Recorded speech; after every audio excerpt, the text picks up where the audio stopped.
ஒரு அடர்ந்த அழகான காட்டில் கரடி ஒன்று வாழ்ந்து வந்தது.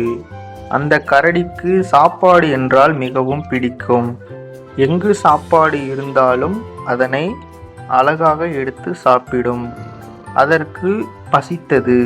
சாப்பாடு தேடி அலைந்தது. அப்படி சென்று கொண்டிருக்கும் பொழுது ஒரு பழம் ஒன்று கிடைத்தது. அதை பார்த்து சாப்பிட்டது.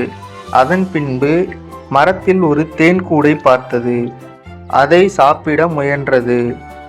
அப்படி எட்டி பார்த்தால் எட்ட முடியவில்லை. அதற்கு ஒரே சோகம். அந்த பக்கம் குரங்கு ஒன்று வந்தது. நான் எடுத்து தருகிறேன் பா என்று மரத்தில் ஏறி தேன்கூட்டை எடுத்தது. எடுத்த தேனை பாதி பாதியாக பிரித்து கொள்ளலாம் என்று 2 பேரும் முடிவெடுத்தனர். முடிவெடுத்த தேனை குரங்கு முக்கால்வாசி தின்று முடித்தது. சாப்பிட்டு மீதி தேனை கொண்டு போய் கொடுத்தது. கரடிக்கு சோகமாகினது. அந்த தேனை வாங்கி கொண்டு இனிமேல் இப்படி பண்ணாதே என்று சொன்னது. குரங்கு மன்னிப்பு கேட்டது. இருவரும் இணைந்து தேனை சாப்பிட்டார்கள்.